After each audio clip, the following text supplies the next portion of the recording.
La prostate fait partie de l'appareil génital masculin. Il s'agit d'une petite glande ronde située devant le rectum à la base de la vessie.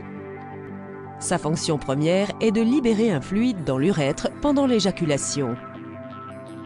Pendant l'éjaculation, les spermatozoïdes sortent de chacun des testicules par de petits canaux dénommés canaux déférents. Le canal déférent contourne la vessie par derrière et pénètre dans la prostate. Au cours de son trajet, les spermatozoïdes se mélangent aux liquides séminaux qui sont des autres composants de l'éjaculat provenant de 3 sources: les vésicules séminales, la prostate et les glandes de Cooper. Ces fluides ainsi constitués, dénommés sperme ou éjaculat, circulent ensuite dans le canal urétral et sortent du corps par le pénis. Le cancer de la prostate se développe sous forme de petits nodules ou de protubérances à la surface de la prostate qui peuvent être détectés pendant un examen rectal.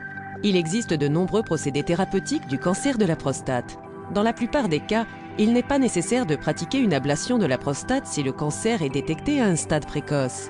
Lorsqu'une ablation de la prostate s'avère nécessaire, le risque de dysfonctionnement érectile augmente en raison de la présence d'un grand nombre de nerfs à proximité de la prostate. Les hommes de plus de 40 ans devraient se soumettre à un dépistage du cancer de la prostate, s'appuyant sur un toucher rectal et un dosage du PSA sérique dans le cadre de leur bilan de santé régulier.